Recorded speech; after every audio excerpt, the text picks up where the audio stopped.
और मेरा इसमें कोई प्रकार का हस्तक्षेप नहीं है, तो हम यही मानते हैं कि आपका हस्तक्षेप नहीं है। और इस समाज बहुत शांतिपूर्ण समाज है और उसका मंदिर बेचा गया तो हम चुप कैसे रह सकते हैं। जो मेरे पास में आए और आकर उन्होंने कहा कि जैन समाज का दुख दर्द मेरा दर्द है और मैं अपने जीते ही दर्द को समाप्त कर दूंगा।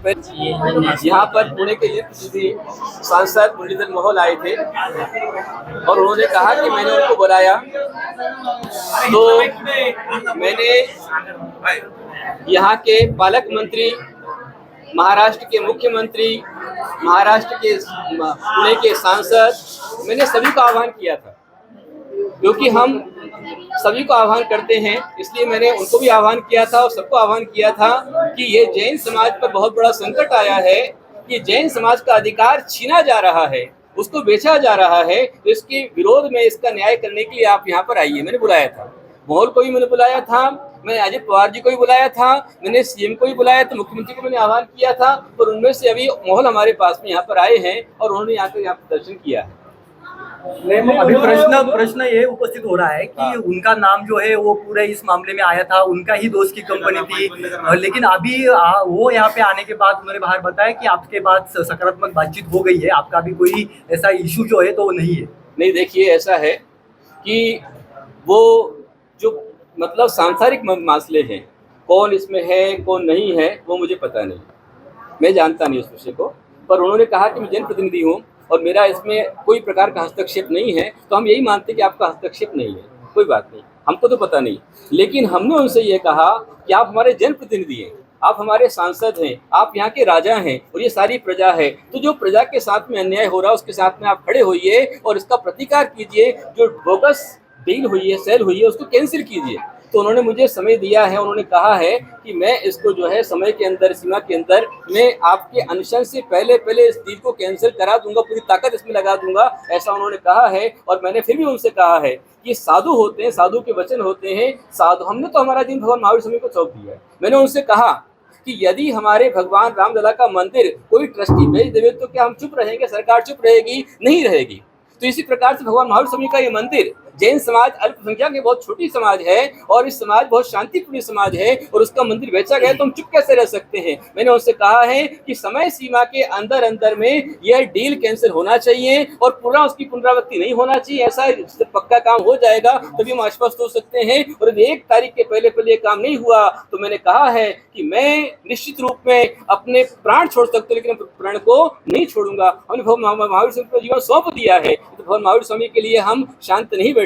पर उन्होंने कहा है कि मैं समय सीमा के अंदर में इसको निश्चित रूप में कैंसिल करा दूंगा, तो हम आश्वस्त हैं, लेकिन फिर भी हम अपनी जो है लड़ाई को बंद नहीं करेंगे, जारी रखने वाले हैं। जिस दिन ये पूरा डील कैंसिल हो जाएगा उस दिन हम यहाँ पर आश्वस्त होकर हम कह पाएंगे। हमें उम्मीद है कि वो स्वयं यहाँ चल करके आए हैं, उन्होंने आकर कहा है कि मैं इसे कैंसिल करा दूंगा, तो मैं विश्वास ही करता हूँ। महावीर स्वामी के मंत्री उन्होंने आकर कहा है, तो हम विश्वास करते हैं, आशा करते हैं कि वो अपने वचन को पूरा करें और जैन समाज के संकट को दूर करें। उनके ऊपर ही बात हुई आपसे, जब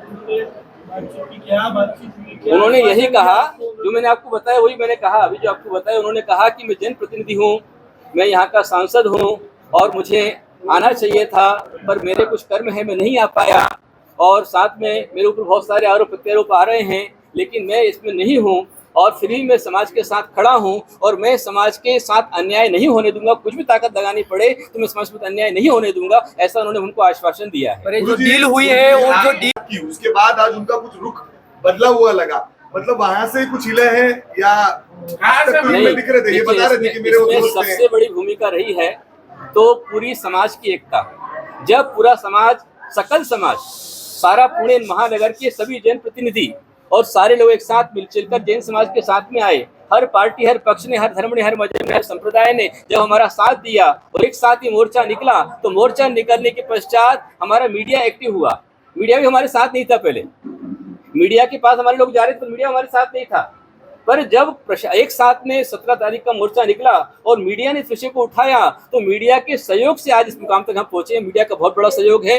और साथ में प्रशासन का जो हुआ है, ये सारे प्रेशर पड़ने के कारण से, और सच्चाई को जानकर हर व्यक्ति धर्म के साथ खड़ा होगा। अब वो सीएम के साथ में पास में गए, मैं तो वहाँ था नहीं कि क्या बात हुई, क्या हुई, किसके लिए गए थे मुझे पता नहीं, लेकिन मुझे ये पता है कि आज वो मेरे पास में आए और आकर उन्होंने कहा कि जैन समाज का दुख दर्द मेरा दर्द है और मैं अपने जीते ही दर्द को समाप्त कर दूंगा, पहले इसको खत्म करूंगा, ऐसा उन्होंने मुझे कहा है। वो जो डील हुई है, ये जो गुरुजी मैं बोल रहा हूँ ना कि मैंने अकेले उनको नहीं, मैंने यहाँ के पालक मंत्री अजित पवार जी को भी बुलाया है, मैंने यहाँ के सीएम मुख्यमंत्री फडणवीस को भी मैंने आह्वान किया है, मैंने यहाँ के विधायक को भी बुलाया है, मैंने यहाँ के सांसद को भी बुलाया है, हर एक को मैंने अपनी बाइट से दी हुई है, मेरी बाइट से यूट्यूब पर है, मैंने उनको भी आह्वान किया है कि आप यहाँ के जनप्रतिनिधि हैं और आपको हमारी जनता ने चुना है, तो आप जनता के राजा हैं, तो आप उसका संकट निवारण करने के लिए आइए और संकट को दूर कीजिए। मैंने आह्वान उनको किया था। गुरुजी, पर ये जो डील हुई है वो उनके ही दोस्त है विशाल गोखले, और बाहर पॉलिटिक्स ये सब चल रहा है कि इसमें डील में पूरा जो है वो मुरलीधर मोहोल भी सहभागी है। ऐसे वक्त में वो वहाँ पे यहाँ पे आके अभी इतना बड़ा इशू होने के बाद वो यहाँ पे आए हैं, ये सारा पॉलिटिक्स चल रहा है, ऐसा नहीं लग रहा?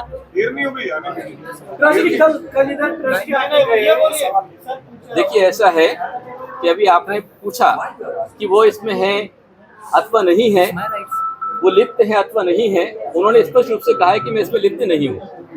फ्रंट उन्होंने कहा है मैं लिप्त नहीं हूँ, तो हम तो सामने जो बोल रहा है उसकी विश्वास कर सकते हैं, बाकी अंदर क्या है वो जाने और उनका वो पार्टनर जाने, और वो पार्टनर हो सकते हैं, हमें उससे कोई संबंध नहीं है। हमारा सिर्फ इतना सा कहना है कि हमारे दिगंबर जैन समाज के साथ में जो अन्याय हुआ है वो अन्याय तुरंत समाप्त किया जाना चाहिए, है उसको ही कंट्रोल करना चाहिए। जिन्होंने किया उनके नाम से पूरा प्लान हुआ है रीडेवलपमेंट का। जो नंदुरकर यहाँ पर आए थे, नंदुरकर ट्रस्टी, वो मैं समझता हूँ कि जो मेन ट्रस्टी है, जो चकोर दोषी या चिराग दोषी है, वो मेन ट्रस्टी है और वो मेन ट्रस्टी की एम्प्लॉय है ये, और इनको फिट किया गया है, जबकि वो मतलब इसमें बैठते ही नहीं, संविधान में बैठते नहीं है, उन ट्रस्टी होने का उनको अधिकार ही नहीं है। जो ट्रस्टी उनके आए थे उनको ट्रस्टी होने का अधिकार नहीं है।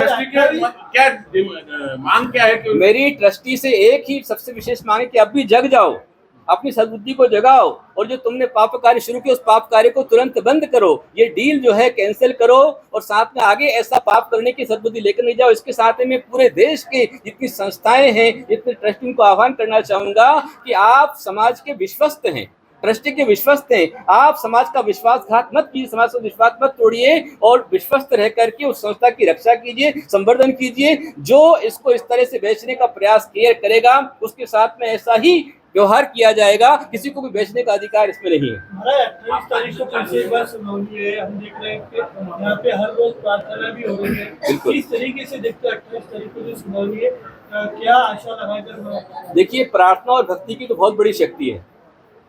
हम जब यहाँ पर 8 अक्टूबर को आए थे, उसके पहले यहाँ सुनसान था, वीरान था, कब टूट जाएगा ये जैसी बुलडोजर आने की पूरी तैयारियां थी, पूरे तोड़ने की तैयारियां थी, लेकिन यहाँ आने के बाद जब से भक्ति प्रार्थना पाठ शुरू, उस दिन भी देखिए आप कलेक्टर ऑफिस के पास हम बैठे थे और कलेक्टर ऑफिस के यहाँ से कोई नहीं आ रहा था, लेकिन जैसे ही नमोकार मंत्र का पाठ शुरू हमारे माता जी ने किया, तो पाठ शुरू होते ही वहाँ से अफसर आए, उन्होंने स्वीकार किया है। तो निश्चित रूप मंत्र की बहुत बड़ी शक्ति है, और मंत्र की शक्ति कारण ही ये सफलता हमको प्राप्त हो रही, इसलिए रोज यहाँ पर पाठ चल रहा है। और अभी आने वाले 29 तारीख को सकल भारत में सारा जो भारत के लोग हैं वो सब भगवान महावीर को बचाने के लिए 28 तारीख को सब पूरे मिलकर के वो आंशिक उपवास करने वाले हैं। पूरा भारत उपवास करेगा, सारे लोग उसमें उपवास करने वाले हैं, यहाँ भी और अपने पूरे देश से करेंगे, पूरे भारत के अपने नगर से करेंगे।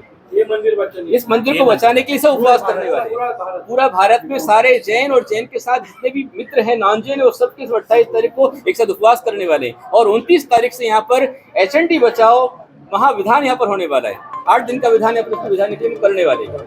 Okay, thank you. समाजकारण, प्रशासन आणि राजकारणातल्या अचूक विश्लेषणासाठी बखर लाईव्हच्या सोशल मीडिया प्लॅटफॉर्म्सना लाईक, फॉलो आणि सबस्क्राईब करा।